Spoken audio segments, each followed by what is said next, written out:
El sistema informativo de Canal 1 presenta CMI Primera Emisión. Operación fatal. Mujer ecuatoriana muere tras realizarse una lipoescultura en clínica de Barranquilla. Otro bebé de 3 meses víctima de abuso sexual. Más de 2.000 armas incautadas en carreteras del país. Cada día 3 personas son capturadas por este delito. Incautan 2.500 celulares en una bodega de Cartagena. Mercancía está avaluada en 550 millones de pesos. ¿En qué gastan la plata los pensionados? Tensión en Medio Oriente. Hezbollah derriba dron israelí. Masacre en el Cauca. Asesinan 7 personas en 3 municipios. Investigan quiénes son las víctimas y quiénes los responsables. Vuelve la polémica. Registraduría reconoce que en próximas elecciones Belén de Bajirá, Blanquicet, Macondo y Nuevo Oriente votarán para gobernador de Antioquia. Ofrecen 30 millones de pesos de recompensa por información del homicidio de candidato a la alcaldía de Toledo, Antioquia.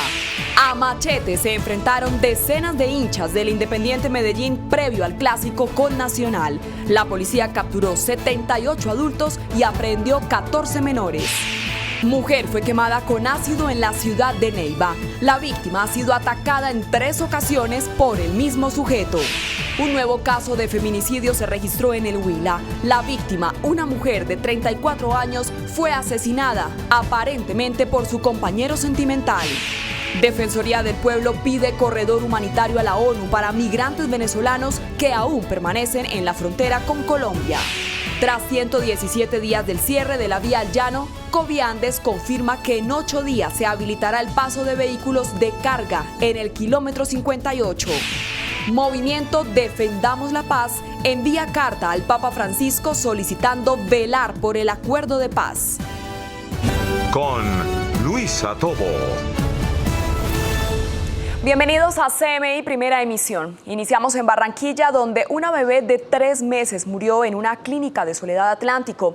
La niña fue trasladada al centro asistencial inicialmente por problemas respiratorios, pero al ser examinada presentaba signos de abuso sexual. Fabián Lesmes desde Barranquilla nos amplía los detalles. Fabián, buenos días. Luisa, muy buenos días para usted y todos nuestros televidentes. La menor ingresó a la clínica que está a mis espaldas, a la clínica Los Almendros, con una afección respiratoria, pero cuando los médicos de la unidad de cuidados intensivos la examinaron, se percataron que tenía algún signo de violencia sexual. Aún no se ha podido determinar si la menor fue abusada recientemente o en días anteriores. En un completo misterio se ha convertido la muerte de una bebé de 3 meses de nacida que falleció en la clínica Los Almendros, ubicada en Soledad. De acuerdo con el reporte preliminar de las autoridades, Farizada Donado, madre de la pequeña, la llevó hasta el centro asistencial manifestando que la recién nacida presentaba dificultades respiratorias. La niña, nosotros los conectábamos con ella por el celular, le decíamos, mándalo fotos, y ella los mandaba fotos. La niña muy contenta, gordita, bien bonita estaba mi bebé, porque eso sí no lo voy a negar yo. Sin embargo, el médico en turno se percató de que la menor presentaba maltratos en sus partes íntimas, lo que le permitió inferir que la bebé habría sido abusada sexualmente. Y se le hizo el examen físico completo. Allá el médico halló unos signos de desgarro, de lesiones perigenitales, que le llamó mucho la atención, y en vista de eso pues se llamó a medicina legal. Aproximadamente 5 horas después de haber ingresado al hospital sufrió un paro respiratorio que acabó con su vida. Durante el ingreso de la bebé, su madre no presentó documentos que permitieran identificar a la menor. También se llamó al bienestar porque la niña no tiene registro civil a pesar de tener 3 meses, y después el acompañante dijo que no era la mamá. En estos momentos las autoridades adelantan las investigaciones para determinar las causas reales del deceso de la pequeña. Luisa, se está a la espera de los resultados que entregue medicina legal para verificar si en verdad la menor fue abusada sexualmente. Esta menor llegó a Soledad, proveniente de San Carlos, un corregimiento en el departamento de Córdoba, en donde no existía atención o centro de salud para que la menor fuese atendida por su afección respiratoria. Desde Soledad Atlántico, Fabián Lesmes, CMI, La Noticia. Noticia en desarrollo en CMI. Hay alerta en las vías del país por el tráfico de armas y munición para grupos armados y bandas delincuenciales. En lo que va corrido del año, la policía ha decomisado 2.027 pistolas, revólveres y fusiles. Bultos de papa, calibre 7.62 y el tanque de gasolina de los vehículos son solo algunas de las modalidades a las que los traficantes de armas recurren para camuflar y transportar armamento desde Ecuador y Venezuela a municipios de Cundinamarca, Nariño, Valle y Antioquia para los grupos delincuenciales. Estas armas ingresaron del vecino país de Venezuela, venían desde Cúcuta, posterior a esto al Magdalena Medio.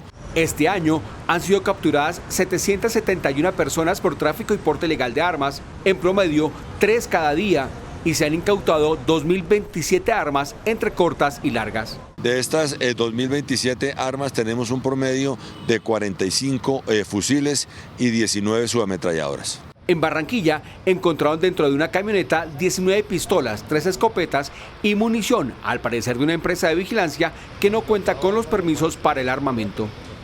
Comeva, Medimás y Cruz Blanca no son las únicas EPS que se encuentran con medidas de vigilancia por parte de la Superintendencia de Salud por problemas financieros y quejas de los usuarios. Casi la mitad de las empresas promotoras del país están en la mira. Durante este mes, la Superintendencia de Salud revocó el servicio de Medimás en 3 departamentos e intervino por 2 meses a Cruz Blanca. A eso se suma la medida de vigilancia a Comeva. Se espera también que la Superintendencia de Salud adopte medidas que garanticen la no repetición de estas fallas en procura de una mejor atención para los pacientes. Pero estas no son las únicas EPS con medidas de vigilancia por parte de la Supersalud debido a problemas financieros. El listado es extenso. Aparecen Confasucre, Confamiliar, Asociación de Cabildos Indígenas, Confacundi, Convida, Capital Salud y Capresoca. El fortalecimiento de los servicios de salud en Colombia, esa expectativa de los ciudadanos pasa por una depuración de las EPS que no son capaces de cumplir. También están Sabia Salud, SOS, Ambuc, Comparta Salud y Asmed Salud. De 40 EPS que hay en el país, en total son 19 en la mira de la Supersalud. Y son alarmantes las cifras de muertes por cáncer en Colombia. En 10 departamentos, 46.000 personas mueren al año. ¿Cuáles son las principales causas? Ana Mercedes Ariza con el reporte. Ana, buenos días. Hola Luisa, televidentes, cordial saludo. Según los pacientes y los expertos reunidos hoy aquí en Bucaramanga, por no ir al médico y por no recibir atención médica, se están muriendo los enfermos de cáncer en Colombia. Para la Liga Colombiana de Lucha contra el Cáncer, el aumento de esta enfermedad en el país alerta. Al año, más o menos, son 100.000 casos nuevos de cáncer, de los cuales los 46.000 mueren por cáncer, o sea, casi el 50% de los casos detectados tardíamente. Este aumento también preocupa y pone el dedo en la llaga en la atención médica. Hay barreras para los niños, para los adultos, para los mayores, y esas barreras son las que complican realmente la atención del paciente e impactan en su calidad de vida. Cánceres de pulmón, mama, próstata y cuello uterino van en aumento en el centro del país. Las principales regiones del país son los Santanderes, el eje cafetero, Antioquia, Boyacá, Valle del Cauca, Bogotá y Meta. Tanto la detección como la cura es problema que atañe a todos. Que el cáncer no duele, y como no duele no acudimos al médico. La detección tardía del cáncer es lo que hace e impacta en la mortalidad de la población. En el mundo entero muy descuidados y no nos vamos al médico con la frecuencia que lo deberíamos hacer, porque si el cáncer se detecta a tiempo puede ser curado. La edad es el principal factor de riesgo, y si la expectativa de vida en el país pasa de los 70 a 80 años, la aparición del cáncer será más frecuente. De ahí la importancia de visitar al médico. Con una gran toma a todo el país, este voluntariado espera concientizar a los ciudadanos en la importancia de revisarse e ir al médico para combatir esta fatal enfermedad. Es todo por el momento en Bucaramanga. Ana Mercedes Ariza, CMI, La Noticia. Feliz tarde. Feliz tarde, Ana Mercedes, gracias. ¿Y en qué gastan la plata los pensionados? Más del 80% de los ahorradores no invierten el dinero y lo utilizan para viajes y gastos familiares. Un estudio del Centro Nacional de Consultoría y Porvenir sobre el adulto mayor afirma que el 88% de los pensionados y el 60% de los no pensionados gastan el dinero que reciben a corto plazo. Esa devolución de saldos la están invirtiendo en temas de corto plazo. Lo que pensamos es que es muy importante que estas personas tomen una decisión diferente. Es por eso que ahora estas personas podrían volver a las aulas de clases para aprender a invertir sus ingresos. Ser adulto mayor no significa nada menos que seguir adelante, seguir vitales, seguir empoderándolos para que ellos también desde sus propias iniciativas generen valor. El estudio concluye que el 51% de los pensionados se dedica a las labores del hogar y cuidar a familiares, por lo que celebran volver a las aulas de clase.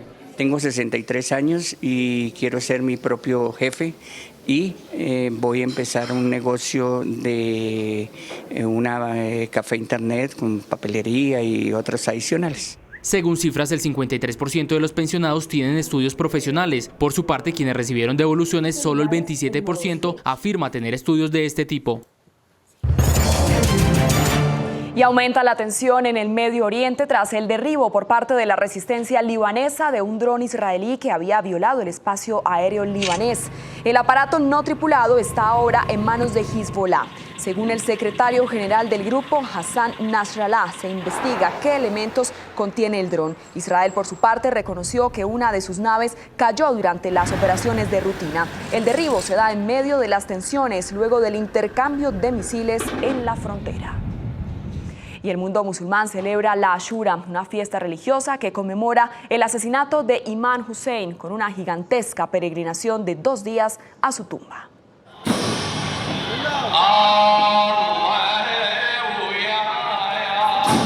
Miles de peregrinos musulmanes chiíes se congregan por 2 días para celebrar la Ashura, la fiesta más importante para esta minoría religiosa que es un tributo a Hussein, nieto del profeta Mahoma y tercer imán del Islam, quien en el año 680 fue asesinado en el 10º día del primer mes del calendario lunar islámico. La peregrinación se concentra en la ciudad iraquí de Karbala, donde está localizada la tumba del imán Hussein, donde los musulmanes chiitas lo recuerdan vestidos de negro y con marchas de luto masivas. Sin embargo, los fieles más ortodoxos llevan esta fiesta al extremo de la autoflagelación. Algunos se azotan la espalda con cadenas y otros se golpean los cráneos con espadas hasta quedar cubiertos de sangre en recuerdo del martirio de su tercer imán. Pese a ello, la Ashura es una jornada de recuerdo, duelo y reflexión para los chiitas, que representan menos de la 1/4 parte de los musulmanes en el mundo. Y continúa la búsqueda de 4 de los miembros de la tripulación del Golden Ray, un buque de carga que se incendió y se volcó en la bahía de St. Simons, en la costa de Georgia. Las autoridades informaron que los desaparecidos ciudadanos de Corea del Sur habrían estado en la sala de máquinas cuando ocurrió este accidente. Sin embargo, aún investigan las causas. Y hay caos aéreo en Reino Unido por cuenta de la huelga de pilotos de la aerolínea British Airways. Más de 1.000 vuelos han sido cancelados desde los aeropuertos del Reino Unido y cerca de 100.000 pasajeros se han visto afectados. Los trabajadores, quienes piden mejoras salariales, informaron que la huelga es un último recurso ante el descontento laboral. Y la Organización Panamericana de la Salud, OPS, activó la alerta epidemiológica en Latinoamérica por los numerosos casos de dengue este año.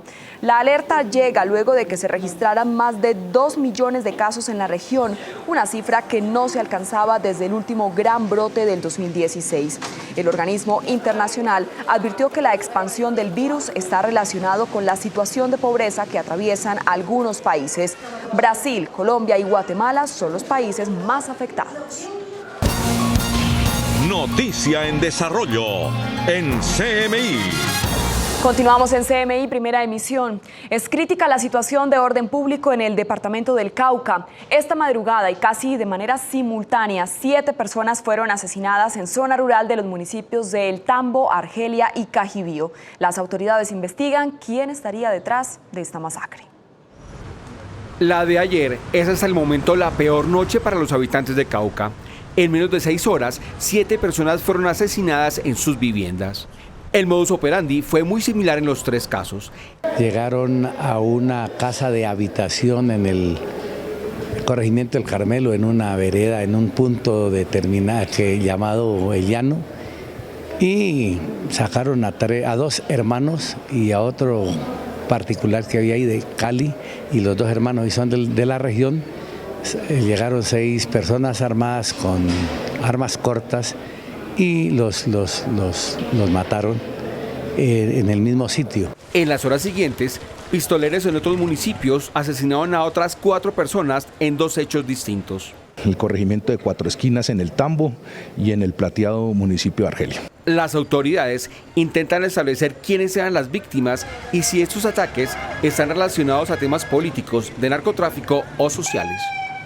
Y la alta comisionada para los derechos humanos de las Naciones Unidas, Michelle Bachelet, presentó una ampliación del informe sobre Venezuela. Después de su visita a Caracas hace 3 meses, Bachelet insiste que cuerpos de seguridad de Nicolás Maduro siguen cometiendo torturas y ejecuciones extrajudiciales. Durante la sesión número 42 del Consejo de Derechos Humanos, la alta comisionada de la ONU, Michelle Bachelet, actualizó su informe sobre la situación de los derechos en Venezuela. Bachelet denunció que el régimen de Nicolás Maduro continúa con las ejecuciones extrajudiciales. Mi oficina siguió documentando casos de posibles ejecuciones extrajudiciales cometidas por miembros de las Fuerzas de Acción Especiales de la Policía Nacional, conocidas como FAES, en algunos barrios del país. Afirmó que tiene conocimiento de 57 nuevos casos de presuntas ejecuciones cometidas solo en julio en Caracas. Tan solo en el pasado mes de julio, la organización no gubernamental Monitor de Víctimas identificó 57 nuevos casos de presuntas ejecuciones cometidas por miembros de FAES en Caracas. Lamentó que no se hayan tomado las medidas que pidió en julio de disolver la Fuerza de Acción Especial de la Policía Nacional Bolivariana y que en cambio el gobierno de Maduro la ha apoyado. Mi oficina no ha recibido información sobre medidas para implementar la recomendación del informe sobre la disolución de las FAES y prevenir la posible comisión de ejecuciones extrajudiciales. Por el contrario, las FAES han recibido apoyo al más alto nivel del gobierno. Según Bachelet, entre agosto de 2017 y mayo de 2019, 104 miembros de la FAES fueron acusados por violación de los derechos humanos. Vuelve la polémica por Belén de Bajirá, tras el pronunciamiento hecho por el Instituto Agustín Codazzi, donde dejaba en claro que este municipio pertenecía al departamento de Chocó. Hoy la Registraduría Nacional anunció que sus pobladores deberán participar en las elecciones para elegir gobernador de Antioquia. Yossi, buenas tardes. ¿Y cuáles han sido las reacciones? Hola Luisa, buenas tardes. Esta polémica por el conflicto limítrofe que durante años han tenido Antioquia y Chocó por el municipio de Belén de Bajirá tiene un nuevo giro y es esta decisión de la Registraduría de que el censo para las próximas elecciones corresponda al departamento de Antioquia. Quiere decir que allí contarán los votos para el gobernador de Antioquia, los diputados, concejales del municipio de Mutatá en Antioquia, al igual que los alcaldes.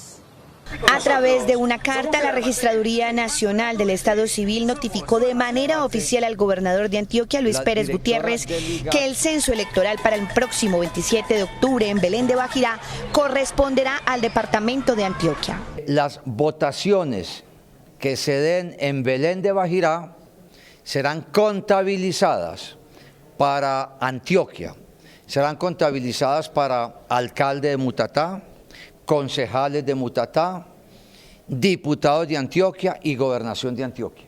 La decisión se da en medio del conflicto limítrofe que por años han tenido los dos departamentos de Antioquia y Chocó. Justamente este año el municipio de Río Sucio le ganó una tutela a la gobernación de Antioquia por Belén de Bajirá.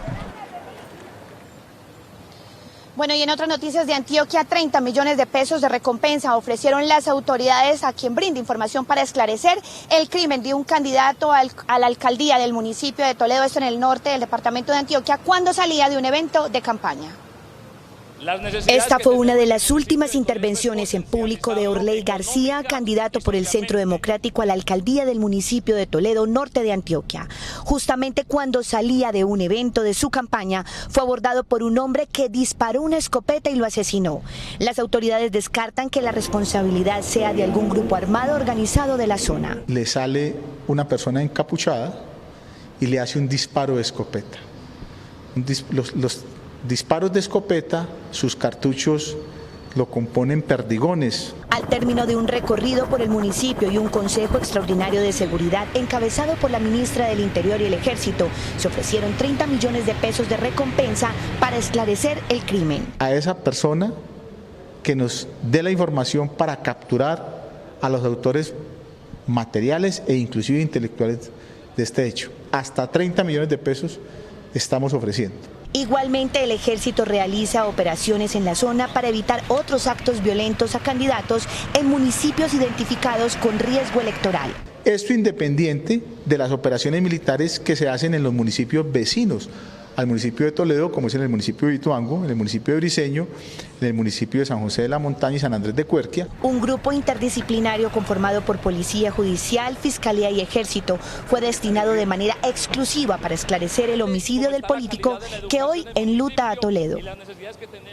Y a las 12:08 del mediodía, en más información de Medellín, en video quedó grabada una impresionante riña entre un grupo de hinchas del Deportivo Independiente Medellín previo al clásico contra el Nacional que se disputó en las últimas horas. Varios de estos seguidores ya habían sido sancionados. A plena luz del día, decenas de hinchas del Deportivo Independiente Medellín, con machete en mano, cuchillos y otras armas cortopunzantes, se enfrentaron en la Avenida Colombia, a pocos metros del estadio Atanasio Girardot. Ante el ataque violento, varios conductores de los vehículos que pasaban por allí tuvieron que detenerse por temor a ser agredidos. La policía logró la captura de 78 adultos y la aprehensión de varios menores. En esta ocasión se logró la incautación de 29 armas blancas, entre ellas varios machetes que por supuesto pretendían usar y que están usando para violentarse. Gracias a Dios no tenemos ningún tipo de lesionado. Según las autoridades, los agresores no son reconocidos como hinchas, sino como un grupo de vándalos llamados los chatarreros que habían sido expulsados de otras barras aficionadas.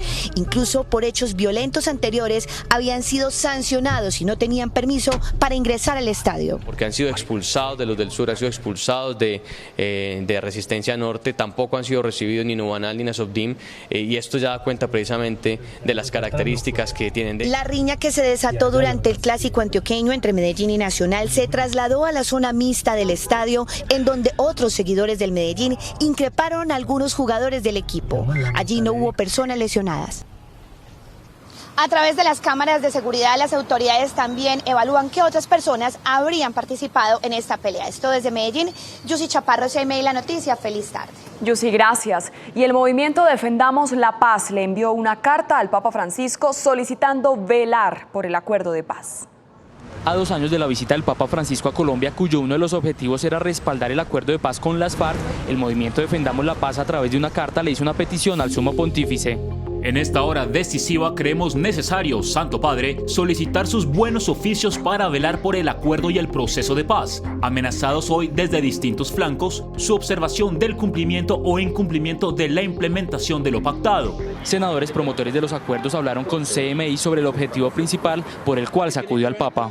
Recordar las enseñanzas, los mensajes que nos dio el Papa en su visita histórica de hace 2 años en Colombia y mostrar que ese legado lo hemos meditado y que es para nosotros una guía. Y en segundo lugar, el propósito de pedirle que vele por la paz en Colombia, que siga con atención la manera en que se implementa o se incumple el acuerdo de paz.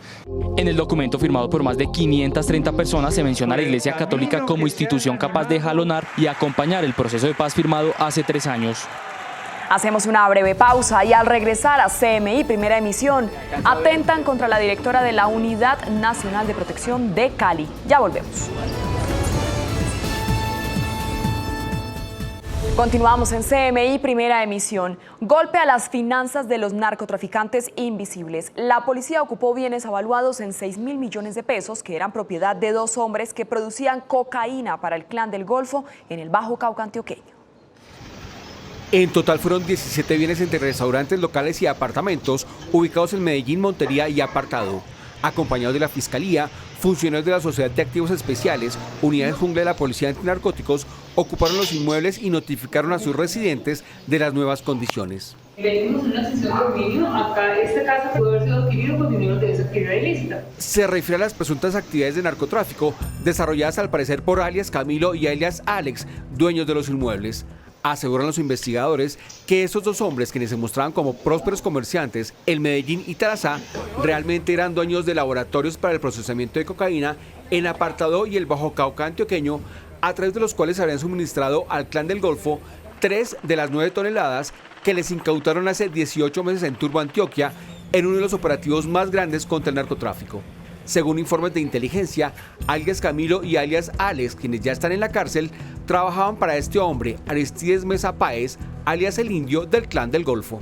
Los inmuebles están avaluados en más de $1.700.000, lo que equivale a poco más de 5.500 millones de pesos. Y Guaviare es el tercer departamento con mayor deforestación en el país. Más de 34.000 hectáreas de bosque han desaparecido por incendios forestales, ganadería extensiva y minería. Sirley Martínez con el reporte. Sirley, buenas tardes. Hola Luisa y televidentes, pues son tres los factores que han llevado que el Guaviare ocupe el tercer lugar como el departamento con mayor deforestación. La ganadería extensiva, el acaparamiento de tierras y el cultivo ilícito han hecho que este departamento se ponga en foco de esta problemática. Desde el aire, así se ve la selva del Guaviare, una tierra que ocupa el tercer puesto con mayor hectáreas de deforestación en Colombia. Tan solo en el 2018 se deforestó 34.000 hectáreas en esta región. Esta problemática es el resultado del acaparamiento de tierras, cultivos ilícitos y ganadería extensiva. Vieron en la ganadería un renglón muy interesante y muy rentable después de los cultivos ilícitos. En el 2019, el Ejército en jurisdicción de la Cuarta División encontraron y destruyeron cerca de 400 laboratorios para el procesamiento de pasta a base de coca. Estamos en este momento en el proceso de no solo combatir el tema con la erradicación ni con la destrucción de laboratorios, sino estamos también, le declaramos una guerra al tema de los semilleros. El departamento más deforestado es el Caquetá con un 45.9%, seguido por el Meta con 44.7% y en tercer lugar el Guaviare con un 34.5%. Se identificó que cerca de 43.000 hectáreas fueron deforestadas en estos departamentos durante el 2018. Conservar nuestra naturaleza es vital. Nos están acabando con la región, nos están acabando con nuestros departamentos y esto que hace parte del pulmón amazónico, pues hombre, con más fuerza debemos nosotros implementar una cantidad de actividades para prevenir. Esta ha sido toda la información desde San José del Guaviare con la cámara Andrés Ramírez, Sirley Martínez para CMI, La Noticia. Sirley, gracias. Y las autoridades en Cali investigan un atentado contra la directora seccional de la Unidad Nacional de Protección. Según informó la Dirección Nacional, la funcionaria se dirigía a su oficina cuando fue abordada por un sujeto armado que se movilizaba en una motocicleta. Javier Ramírez, buenas tardes. ¿Y qué detalles se tienen de este atentado?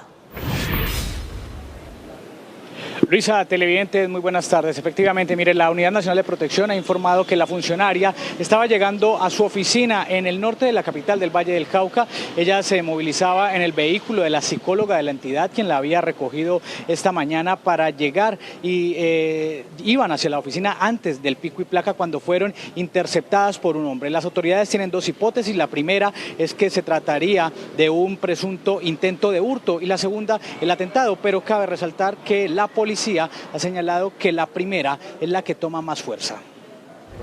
Los hechos se registraron en esta esquina, a 2 cuadras de distancia de la sede de la UNP en Cali. A través de su cuenta oficial, la entidad nacional informó que la Unidad Nacional de Protección informa que la jefa de la entidad en Cali y otra funcionaria salieron ilesas de un atentado que un hombre en moto intentó perpetrar contra ellas a las 5:55 de la mañana de hoy. Por fortuna, ambas están bien. De inmediato se desplegó un operativo para intentar encontrar al hombre en motocicleta. No obstante, la Policía Metropolitana de Cali estudia una hipótesis. Según el comandante, se trataría de un intento de hurto. Un sujeto en una motocicleta de bajo cilindraje las trata de cerrar. La persona que viene conduciendo el vehículo trata de embestirlo. Este sujeto reacciona, se quita. Ellas continúan su desplazamiento y posteriormente les muestra el arma. Asegura el general que la funcionaria se movilizaba en un automóvil cuyos vidrios no son polarizados, sin esquema de seguridad. No tenían amenazas, no tenían esquemas, se trasladaban en el vehículo precisamente de uno de los funcionarios aquí que la recogió precisamente temprano para llegar antes del pico y placa aquí a su lugar de trabajo. Las autoridades además señalan que el modus operandi del presunto agresor hace que la hipótesis del robo tome más fuerza. En primer lugar, la persona iba sola en la moto. Es muy difícil, muy poco probable que se realice un atentado sicarial con una sola persona a bordo de una motocicleta. La moto no tenía características de una motocicleta utilizada en atentados sicariales. El caso fue entregado a un fiscal de hurto en la ciudad de Cali. Y mucha atención que la policía del Valle del Cauca acaba de reportar que hace pocos minutos fue encontrado un cargamento con dólares falsos. Se trata de $360.000 que fueron hallados al interior de una camioneta. Esto equivale a 1.224 millones de pesos. La incautación se llevó a cabo en la vía que conduce de Cali a Mediacanoa, kilómetro 18, corregimiento de Mulaló. La policía identificó una camioneta de alta gama que llevaba largo tiempo abandonada antes de un puesto de control. Al registrarla, los uniformados encontraron en el vehículo, al interior de una llanta de repuesto, 24 paquetes con el papel de moneda falso. Mientras tanto, la policía de carreteras también ha reportado que fue hallado 1.5 toneladas de marihuana en las carreteras del Valle del Cauca que se dirigían presuntamente hacia Bogotá. La droga tiene un valor de 450 millones de pesos. Es la información por el momento que se registra desde la capital del Valle del Cauca. Javier Ramírez, CMI La Noticia. Javier, muchas gracias. Y fue hallado un nuevo cuerpo desmembrado en Bogotá. Los restos fueron encontrados en costales, en una calle del barrio El Paraíso, en la localidad Ciudad Bolívar. El asesinato sería por microtráfico. El nuevo cuerpo desmembrado corresponde a un hombre de aproximadamente 35 años. Los restos fueron encontrados en el barrio El Paraíso, en la localidad de Ciudad Bolívar. El hallazgo se dio por el llamado de la comunidad al ver varios costales que en su interior tenían bolsas blancas con las partes humanas. Lo de los cuerpos en todo el territorio distrital significa que las casas de pique se están instalando acá. No lo decimos nosotros, lo dice la Defensoría del Pueblo. Expertos en seguridad están diciendo que lo que está pasando en Bogotá es una problemática gravísima. Las investigaciones para determinar el lugar en donde probablemente pudo ser descuartizado el cuerpo están en manos de la Policía Judicial. En lo corrido del año se han reportado 6 casos más de cuerpos hallados en condiciones similares.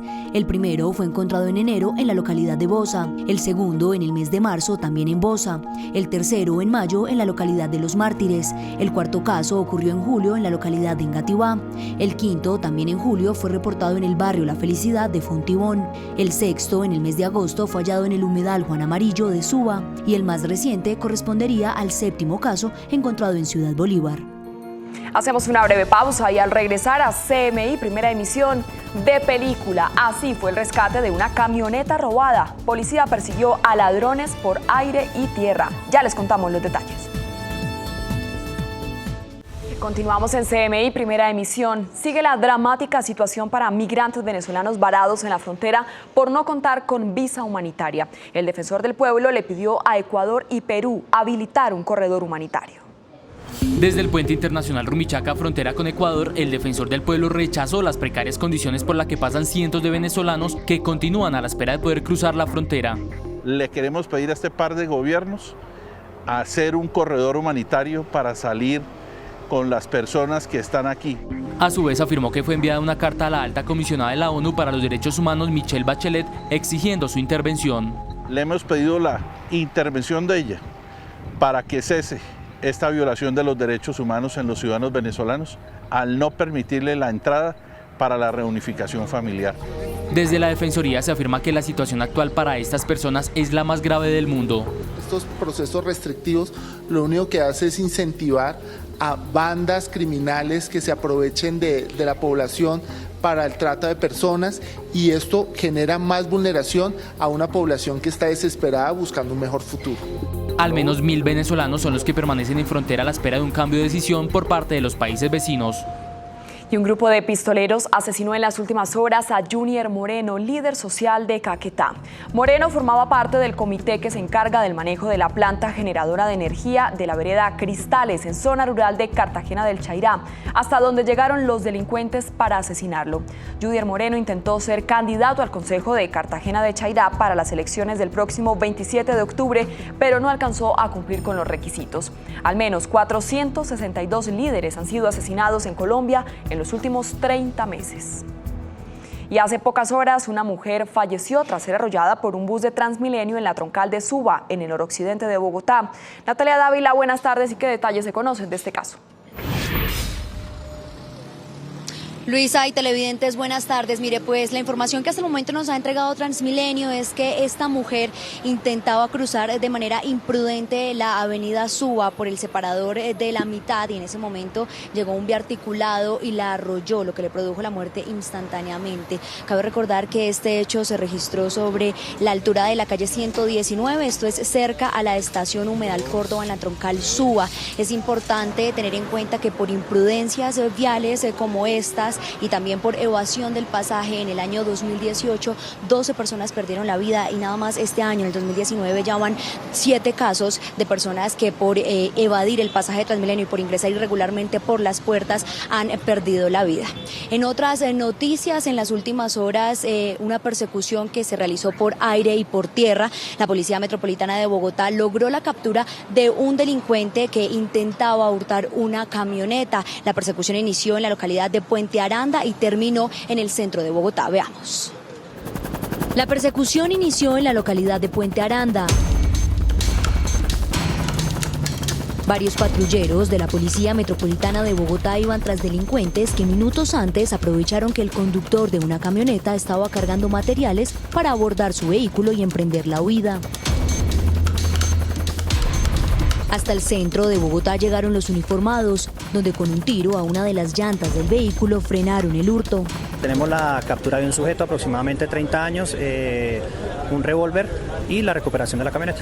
En su intento por huir de la policía, los ladrones llegaron a alcanzar los 130 kilómetros por hora, hecho que por fortuna no ocasionó ninguna tragedia.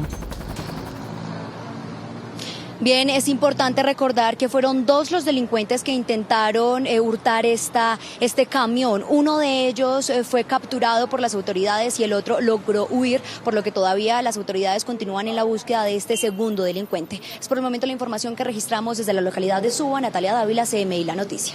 Natalia, gracias. Hasta aquí las noticias en CMI Primera Emisión. A continuación, Amor de Familia. Y no se pierda a las 9 en punto, CMI Emisión Central. Feliz tarde.